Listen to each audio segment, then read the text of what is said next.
The great hall of the Galactic Council was quiet, too quiet. Ambassador Zethkar stood at the edge of the speaking platform, his crystal body shaking. He had traveled across 3 star systems to get here. His people were dying while he spoke. Pretty words to aliens who did not want to help. The chamber was huge. Thousands of seats filled with creatures from all over the galaxy. Some had tentacles, others had wings, and many looked like nothing he had ever seen before. They all watched him with their strange eyes. Most of them already knew what he was going to say. Most of them had already decided to say no. Zethkar stepped forward. The floor under his feet was made of some kind of metal that showed his reflection. He could see how thin he had become, how scared he looked. His people had been fighting for 3 years. 3 long years of watching their friends die and their cities burn. Council members, he began. His voice came out shaky through the translator. Machine, my people need help. The Vextara are killing us. They eat our worlds. They turn our people into monsters. We have tried everything. We have used all our weapons. We have asked for help from everyone, but nothing works. The aliens in the seats shifted around. Some made noises that sounded like whispers. Others just stared at him with cold eyes. He knew what they were thinking. They were thinking about the Altarian Empire. Those people had the best energy weapons in the galaxy. They had said no. They were thinking about the Nexus Collective with their supercomputers. They had said the war could not be won. Even the Drakmori warriors had refused to fight. They called the Vextara too many to defeat. The Vextara are not like other enemies, Zethkar continued. They do not want to rule us. They do not want to take our resources. They want to eat us, all of us. They consume everything living and use it to make more of themselves. They have done this to 100 worlds, maybe more. He touched a control on his arm. The air above the platform filled with images. Pictures of his home world before the war. Beautiful crystal cities that reached toward the sky. Gardens with flowers that sang in the wind. Children playing in parks made of living light. Then the images changed. The same cities were now broken and black. The gardens were gone. In their place were thick, fleshy growths that pulsed like hearts. The children were gone too. Some had been eaten. Others had been changed into something else. Something that was not Corallian anymore. This is what they do, Zethkar said. They do not just kill, they corrupt, they twist. They make our own people fight against us. Our soldiers see their brothers and sisters turned into weapons. How do you fight an enemy that uses your love against you? The hall was still quiet, but now it was a different kind of quiet. It was the quiet of people who were scared, who were thinking about their own worlds. Their own families. Council Chairman Veltar raised one of his tentacles. Ambassador, he said, we understand your pain. We have all seen the reports. The Vextara are indeed terrible. But what would you have us do? The greatest military minds in the galaxy have studied this problem. The greatest weapons have been tested. The Vextara adapt too quickly. They learn from every attack. They become stronger. There is one option we have not tried, Zethkar said. He had been waiting for this moment, hoping for it, dreading it. There is one species we have not asked.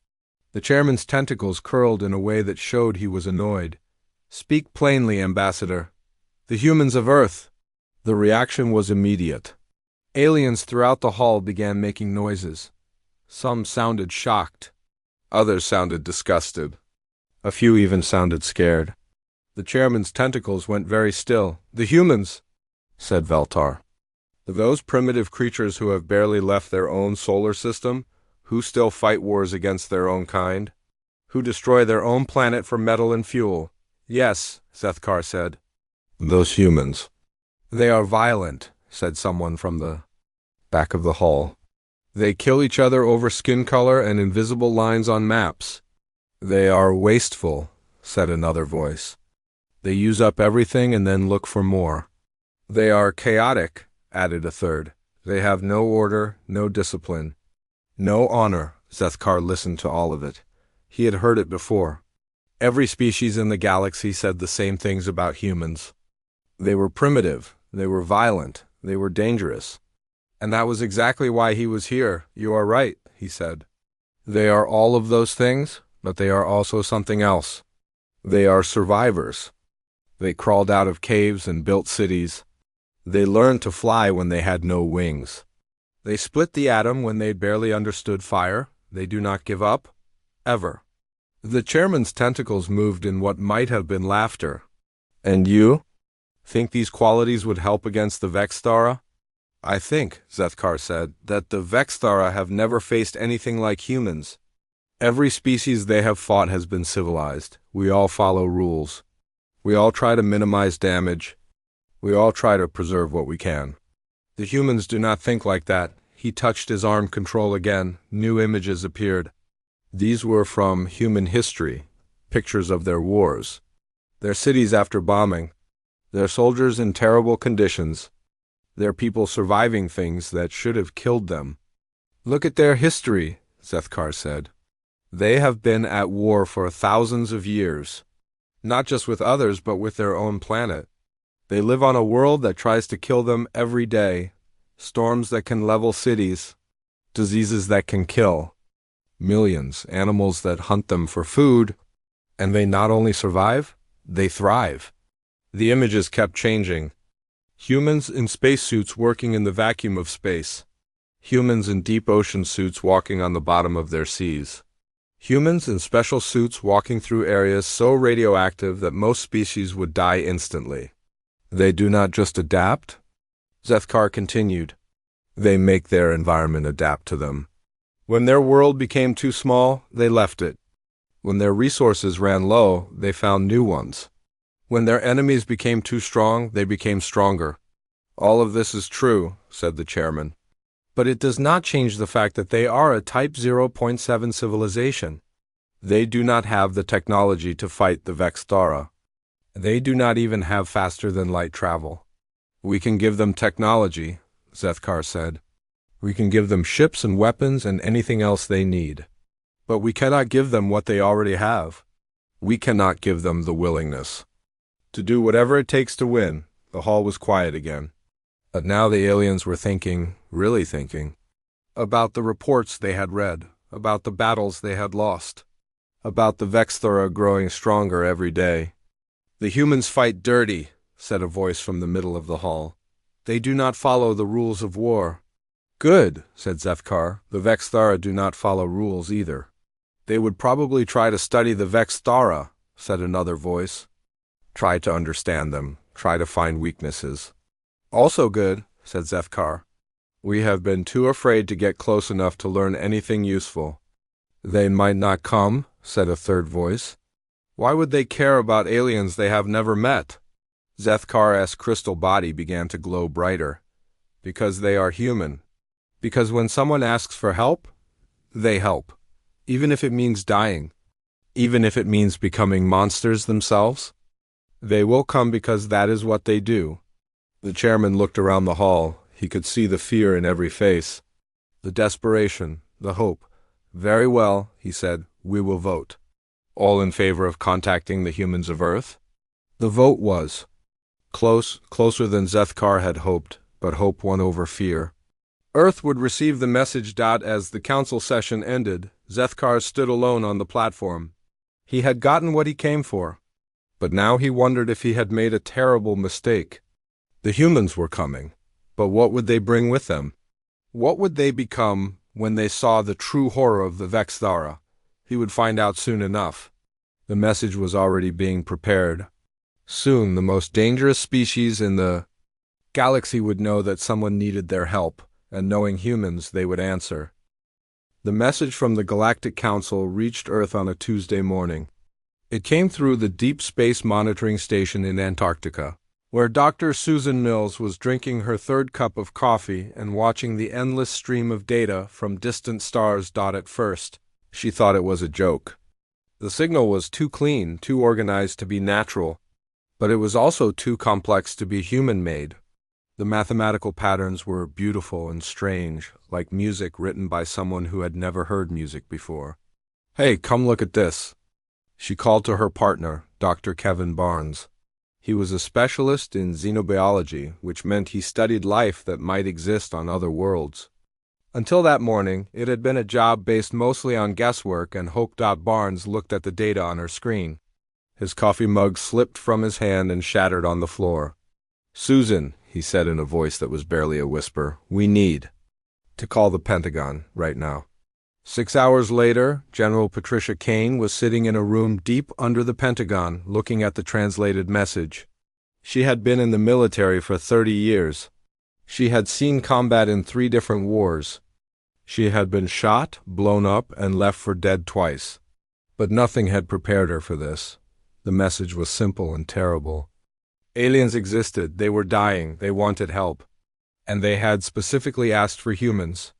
"Let me make sure I understand this correctly," Kane said to the group of scientists, generals, and politicians around the table. "There is a galactic government. They have been fighting a war against something called the Vextara for 3 years. They are losing, and they want us to help them." "That's right," said Dr. Mills, who had been flown in from Antarctica. "The translation software they sent us is incredible. We can understand everything they're saying. And they can understand us." Secretary of Defense Martin Clark leaned forward. "What exactly are these Vextara?" Dr. Barnes pulled up images on the main screen. The creatures looked like insects, but they were the size of buildings. They had too many legs, too many eyes, and mouths full of teeth like broken glass. According to the aliens, they're a hive mind. They work together like ants, but they eat entire planets. They take prisoners and turn them into more soldiers. "How many are there?" asked Admiral Lisa Rodriguez. "The aliens don't know," said Dr. Mills. "They reproduce too fast to count. Every world they conquer makes them stronger." General Kane studied the images. She had seen a lot of ugly things in her career, but these creatures made her skin crawl. Why do they want our help? According to this message, we're barely capable of space travel. "That's the interesting part," said Dr. Barnes. "They don't want our technology, they want our soldiers. They specifically asked for our most dangerous humans." The room was quiet for a long moment. Everyone was thinking the same thing. Earth's military was good, but it was designed to fight other humans. These aliens had weapons that could destroy stars. What could human soldiers do that alien armies could not?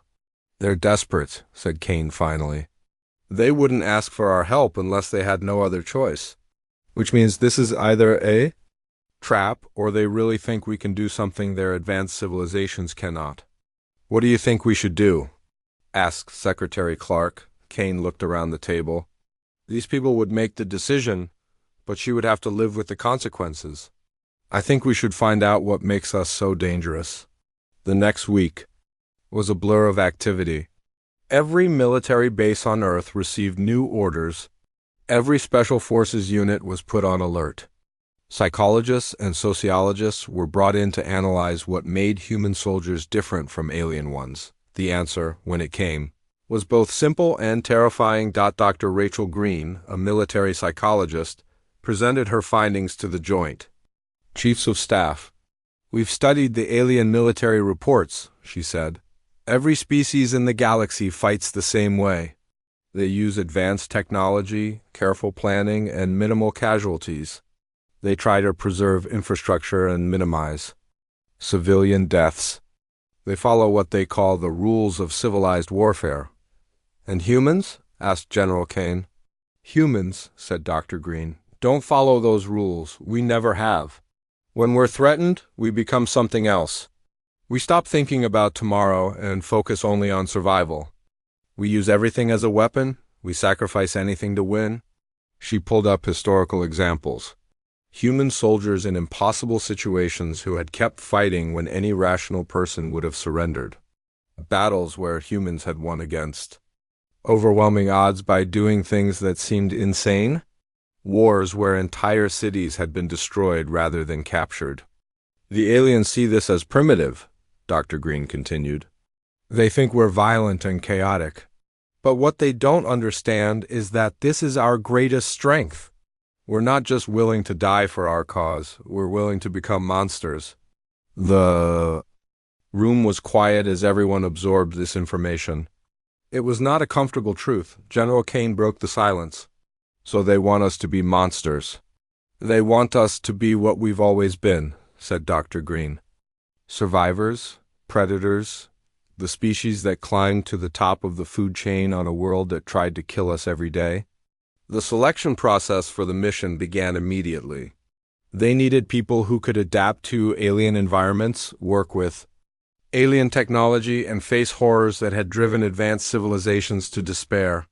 But most importantly, they needed people who would not break when asked to do terrible things. Captain Alex Turner was chosen to command the Space Forces. He had led missions in deep space where a single mistake meant death for everyone. He was calm under pressure and could make hard decisions without hesitation. For the ground forces, they chose people like Staff Sergeant Maria Santos, who had survived urban combat in 3 different wars. She was small and quiet, but she had a reputation for getting her people home alive. No matter what it took, Colonel Jake Martinez would lead the special operations teams. He had spent his career in places that did not officially exist, doing things that were never officially reported. He was exactly the kind of person who could adapt to fighting aliens. Dr. Helen Kim was selected as the mission's xenobiologist. She had studied the most dangerous creatures on Earth and had survived encounters with things that should have killed her. If anyone could understand the Vexthara, it would be her. The technology transfer began as soon as the team was selected. The aliens provided ships, weapons, and equipment that was centuries ahead of anything humans had built. But they also provided something more valuable: information. The Vexthara were not just random monsters. They were intelligent. They learned from every battle. They adapted to every strategy. They had defeated the galaxy's greatest military minds because they could think like them. The aliens fight like generals, Captain Turner said during one of the briefings. They think in terms of strategy and logistics. But the Vexthara think like predators. They think in terms of hunt and feed. So we need to think like predators too, said Sergeant Santos. No, said Dr. Kim, who had been studying the Vexthara. Biology reports. We need to think like something the predators have never seen before. We need to be the thing that makes predators afraid. The training was intense. Human soldiers learned to use alien weapons and armor.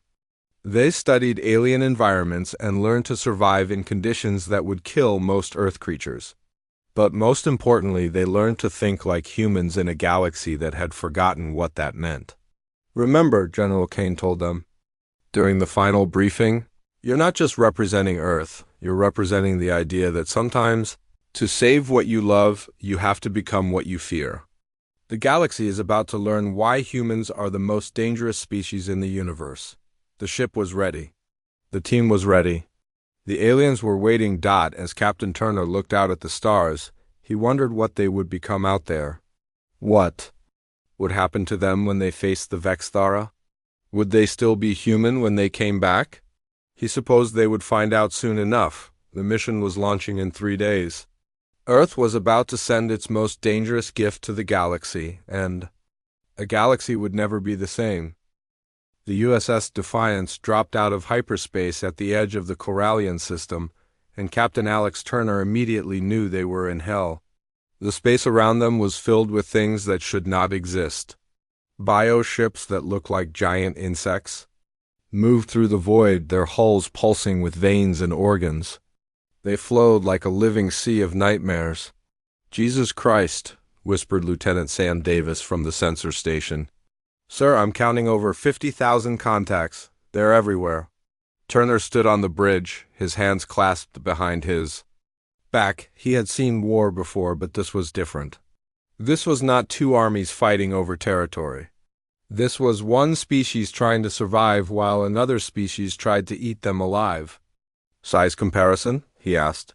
The smallest ones are about the size of our fighters, Davis reported. The largest are bigger than our battleships, and sir, they're not made of metal. They're made of meat. Dr. Helen Kim stood at another console, studying the biological readings. Captain, these ships are alive. They're not vehicles, they're creatures. They eat, they breathe, they probably even think. Turner nodded. The briefings had prepared them for this, but seeing it was different. Any sign of the Corallian fleet? 3 ships, sir. They're hiding behind the 4th moon. They look badly damaged. Turner opened a communication channel. This is Captain Turner of the Earth vessel Defiance.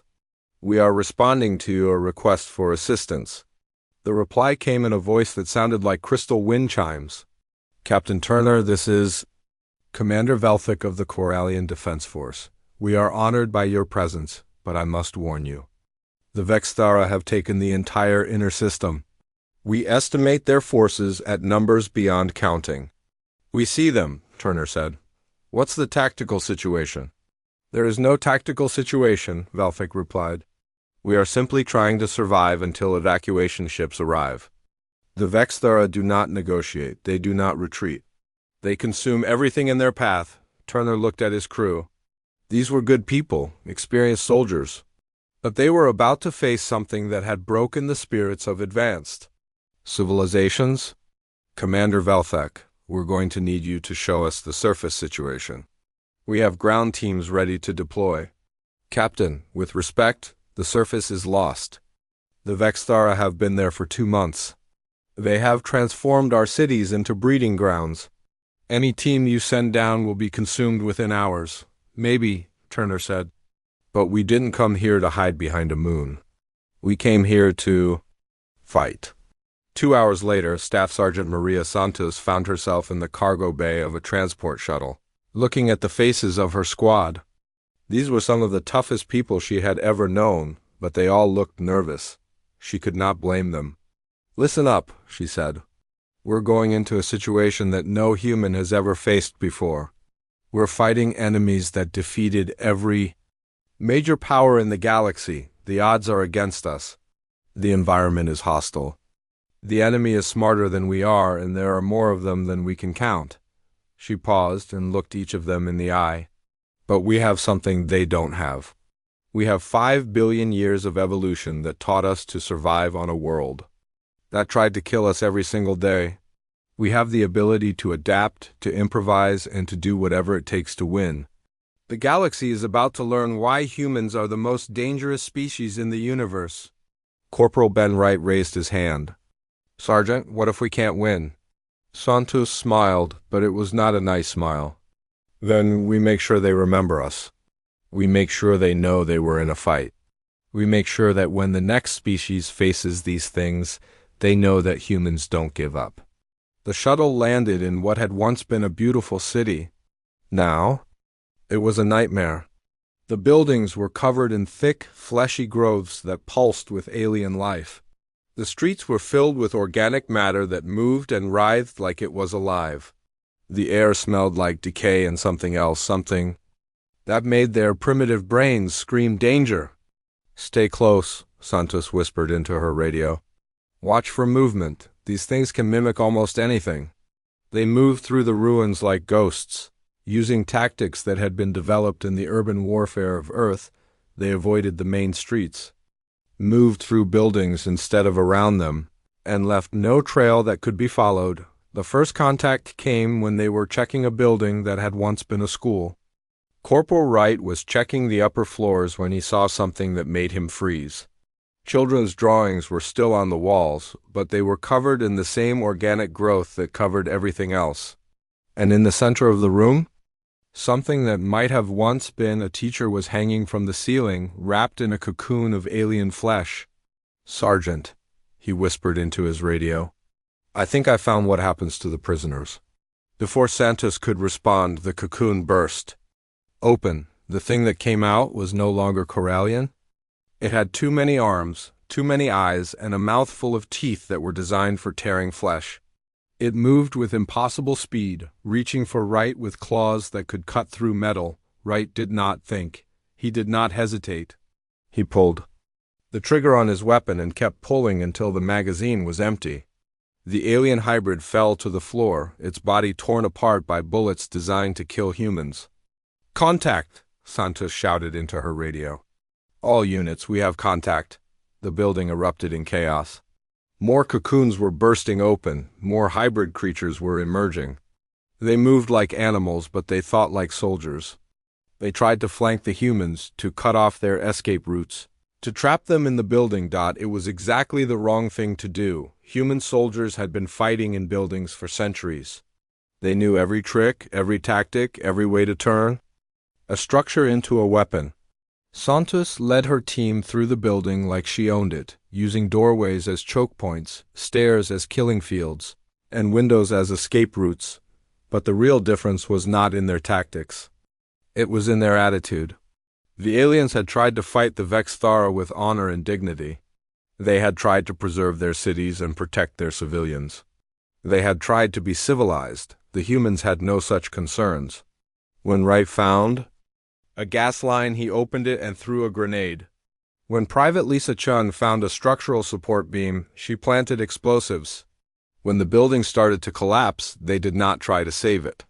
They used it as a weapon. The explosion could be seen from orbit. An entire city block disappeared in a cloud of dust and fire. When it cleared, there was nothing left but a crater and the scattered remains of hundreds of Vexthara. "Alpha Team, report," came Captain Turner's voice over the radio. "We're alive," Santos reported. "Building is gone. Enemy casualties estimated at 300 plus. How many of you are there?" "6, sir."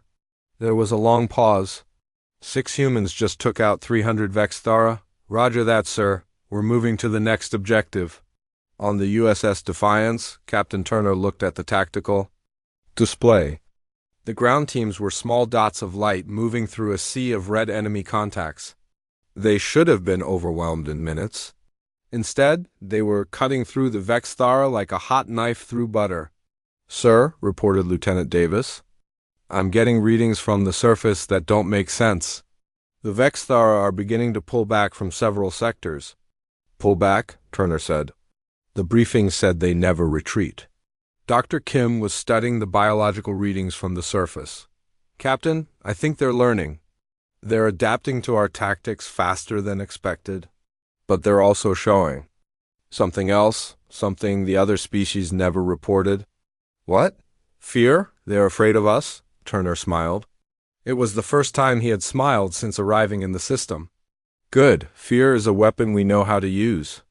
Lieutenant Danny Price was leading a reconnaissance team through the ruins of a spaceport when they encountered their first Vexthara patrol. It was a standard scouting force, 12 creatures the size of cars, moving in a formation that had been perfected over centuries of conquest. They expected the humans to call for backup.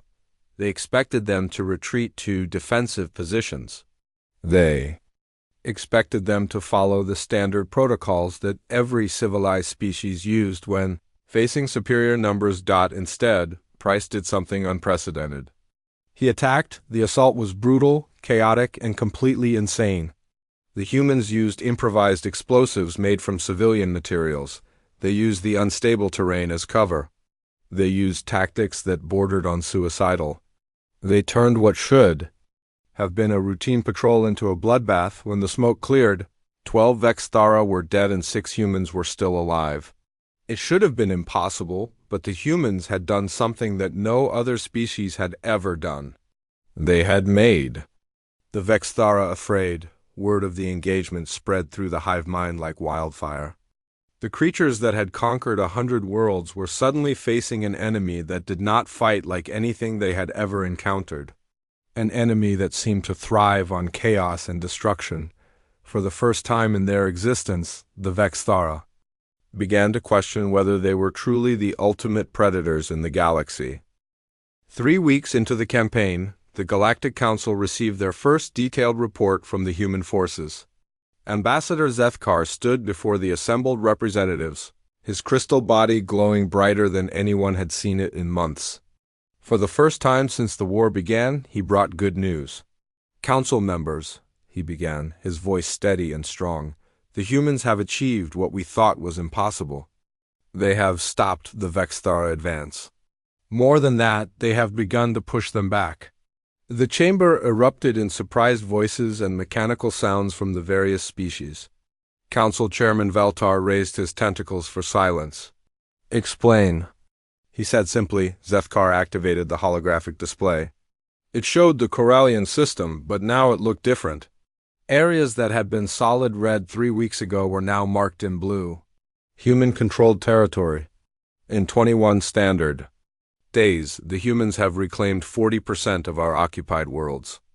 They have destroyed 17 Vexthara breeding facilities and eliminated an estimated 200,000 enemy units. How? Asked someone from the back of the chamber. How is this possible? They fight differently, Zethkar replied. Where? We sought to meet the enemy in open battle. They strike from shadows. Where we tried to preserve our cities, they used destruction as a weapon.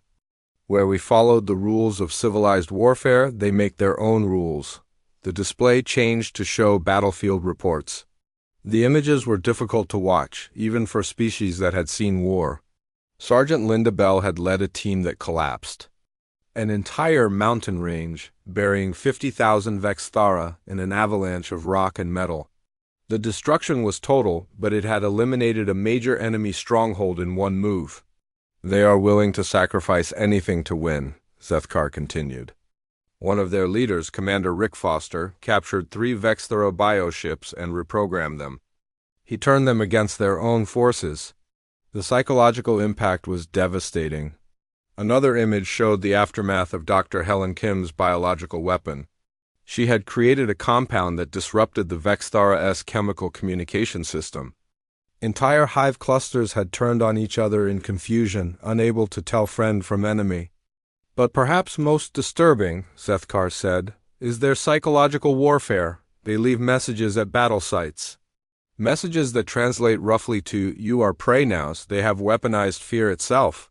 The chamber was quiet as the representatives absorbed this information. Many of them looked uncomfortable. This was not how civilized species fought wars. What about casualties? Asked Chairman Veltar. The humans have lost approximately 30% of their force, Zethkar replied. But they seem to view this as acceptable. They compete with each other to see who can eliminate the most Vexthara. They paint marks on their ships for each victory. They have turned war into a game. Council member Drex High from the Altarian Empire leaned forward. And their morale? Surely facing such horrors must break their spirits? Zethkar's glow intensified. Their morale improves with each battle. Captain Turner's crew sings songs as they go into combat. The ground teams volunteer for the most dangerous missions. They seem to thrive on adversity. On the surface of Corellian, Prime Staff Sergeant Maria Santos crouched behind the twisted remains of what had once been a monument to peace. Her squad was preparing for an assault on the primary Vexthara processing facility, where captured Corellians were being turned into hybrid soldiers. Remember, she whispered into her radio, this is not a rescue mission. The people in there are already gone. This is a prevention mission. We stop them from making more monsters. Corporal Ben Wright checked his explosives one more time. How many are we expecting? Intelligence says about 5,000 Vexthara, plus an unknown number of hybrids, Santos replied. The facility is built into a natural cave system, so we can't just blow it up from the outside. Private Lisa Chun was cleaning her rifle with the careful attention of someone who knew her life depended on it. So we go in? We go in, Santos confirmed, fast and hard. No prisoners, no mercy, no hesitation. We get to the breeding chambers and we destroy everything.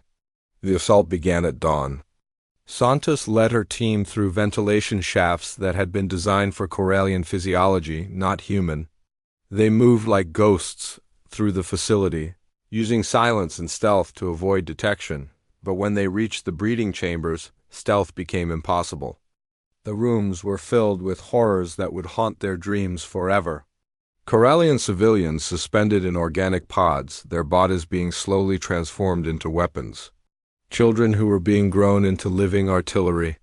Elders whose minds were being harvested for strategic information.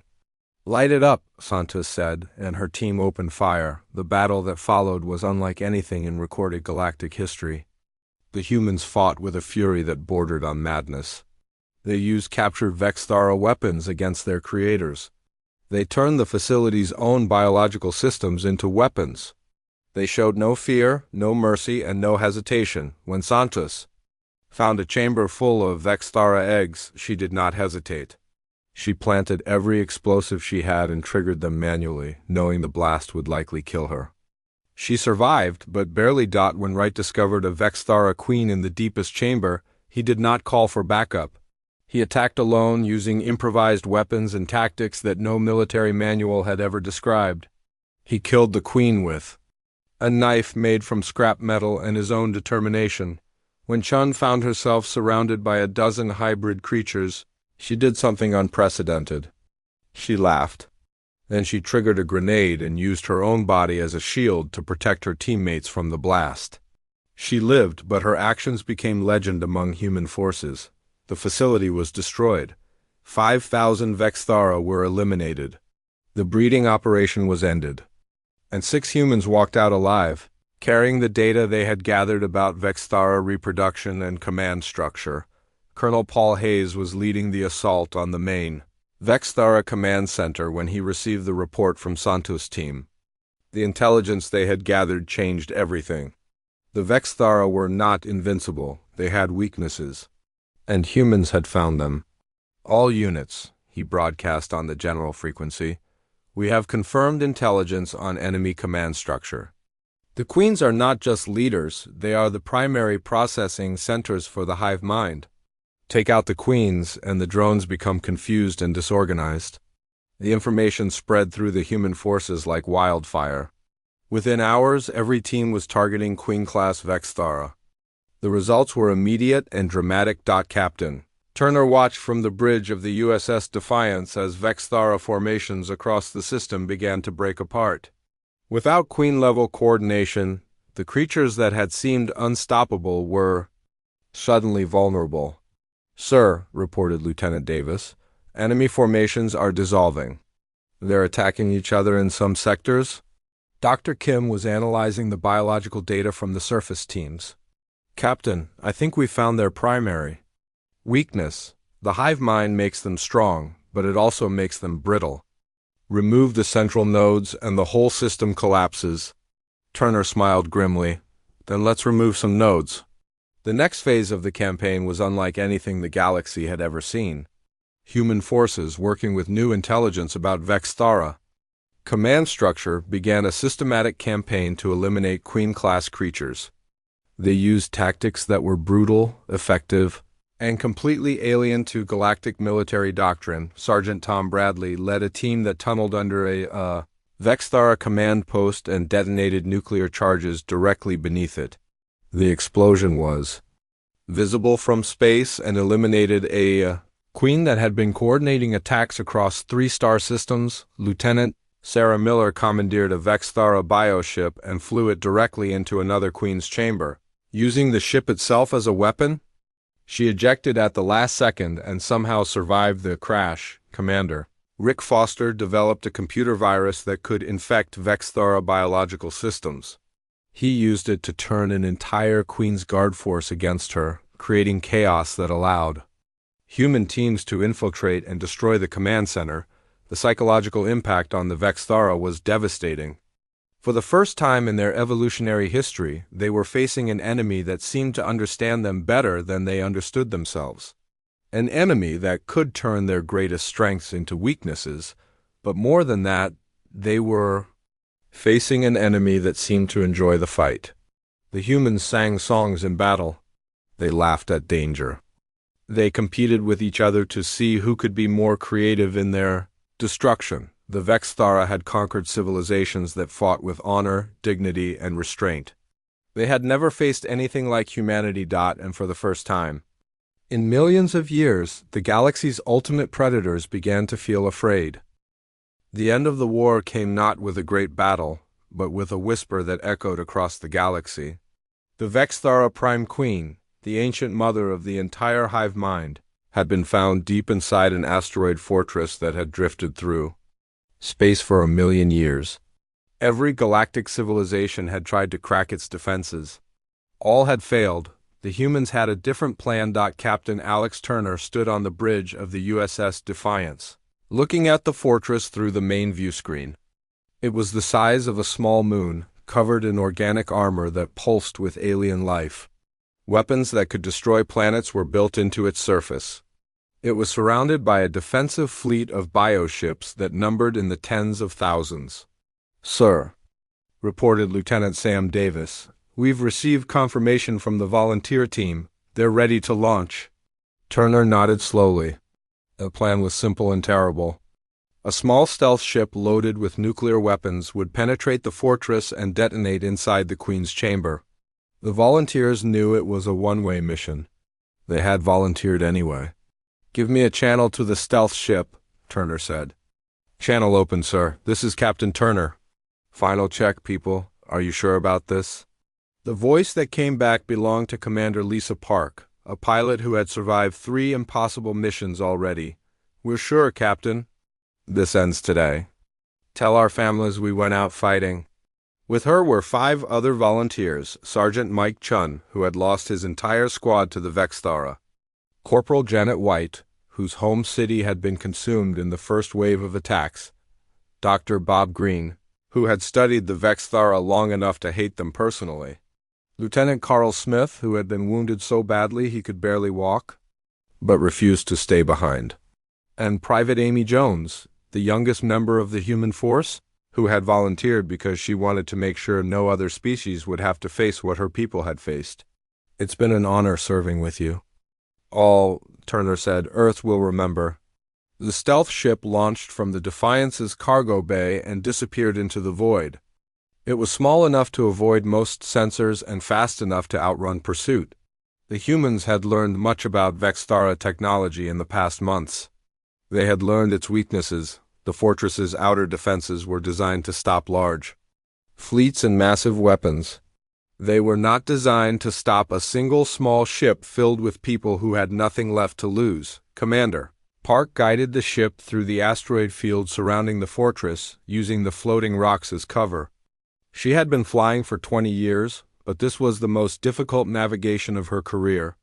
One mistake would mean instant death for her crew and failure for the entire mission. "Incoming fighters," reported Sergeant Chun from the gunner position. 12 contacts approaching fast. "Let them come," Park replied. "We're not here to fight. We're here to deliver a package." The Vexthara fighters attacked with fury, but the stealth ship was already inside their defensive perimeter. Park flew like someone possessed, using every trick she had learned in 2 decades of combat flying. She scraped past weapons platforms that could have destroyed battleships. She threaded through defense fields that should have been impossible to penetrate. "Hull breach in Section 3, reported Dr. Green. "We're losing atmosphere. Seal it off," Park ordered. "We only need to stay intact for 10 more minutes." The ship shuddered as Vexthara weapons tore through its armor. Warning lights flashed red throughout the cabin. The air grew thin as life support systems failed. But they kept flying. "There," said Lieutenant Smith, pointing at a massive opening in the fortress's surface. "That's our target." The Queen's chamber. Park looked at the opening. It was surrounded by more weapons than she had ever seen in one place. Flying into it would be suicide, she smiled. "Hold on, everyone. This is going to be rough." The ship dove toward the opening like a meteor. Vexthara weapons fired from every direction, tearing pieces from the hull. The engines were hit, the navigation system failed, the communication array was destroyed. But they kept flying, inside the Queen's chamber. The ancient ruler of the Vexthara felt something she had never felt before: fear. Her vast mind, which controlled billions of creatures across the galaxy, suddenly understood that something was wrong. Something was coming that would change everything. The stealth ship crashed through the chamber's outer wall and skidded across the organic floor. It came to rest against the base of the Queen's throne, a massive structure built from the bones of 1,000 conquered species. Commander Park looked around the cabin. Her crew was alive, but barely. The ship was destroyed. There was no way out. But that had never been the plan. "Everyone ready?" she asked. "Ready," they replied. Park activated the nuclear weapons. The countdown began. 60 seconds. The Queen tried to communicate with the intruders, sending chemical signals that should have paralyzed any living creature. But humans did not respond to Vexthara chemistry. They were immune to the fear that had broken every other species. 50 seconds, announced Dr. Green. The Queen sent her guards to attack the ship. Massive creatures that were part insect, part machine, part nightmare. They tore at the hull with claws that could cut through starship armor. 40 seconds, said Sergeant Chun. Commander Park thought about Earth, about blue skies and green forests, and cities full of people who would never know her name, about the children who would grow up free because of what she and her crew were about to do. 30 seconds, reported Corporal White. The Queen began to understand what was happening. These creatures had come here to die, to kill themselves and take her with them. It was madness. It was impossible.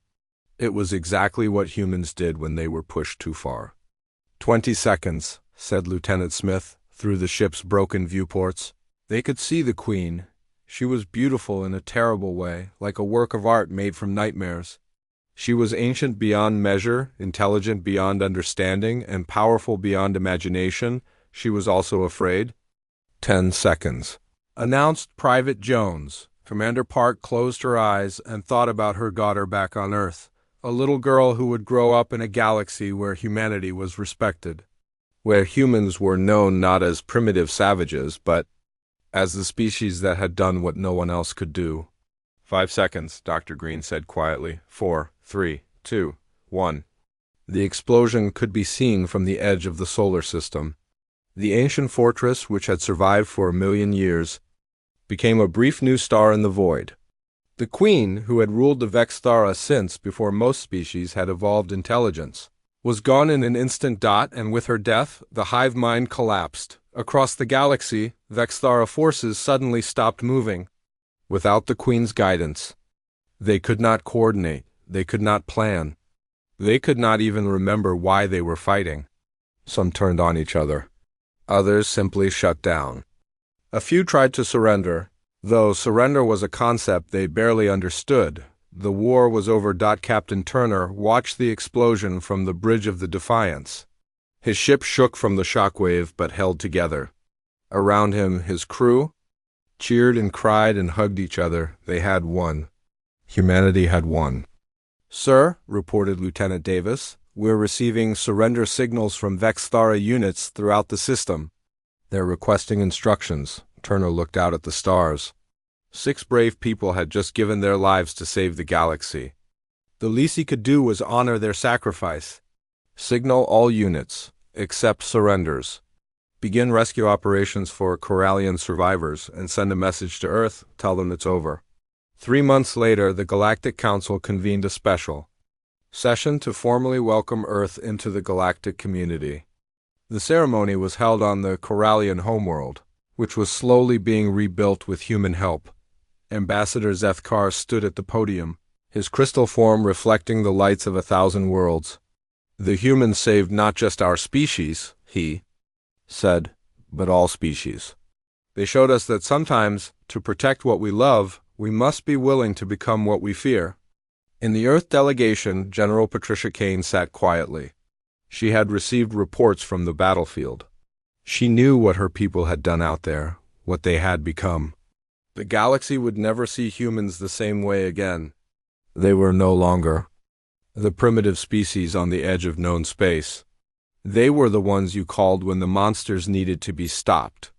"The age of human expansion has begun," Zethkar continued, "and the galaxy will be safer for it, because now we know that somewhere out there, if evil rises again, there are humans ready to fight it, ready to die for strangers they have never met, ready to become monsters so that others can remain innocent." The ceremony ended with a moment of silence for the volunteers who had died in the final mission. Their names were added to a memorial that would stand for 1,000 years.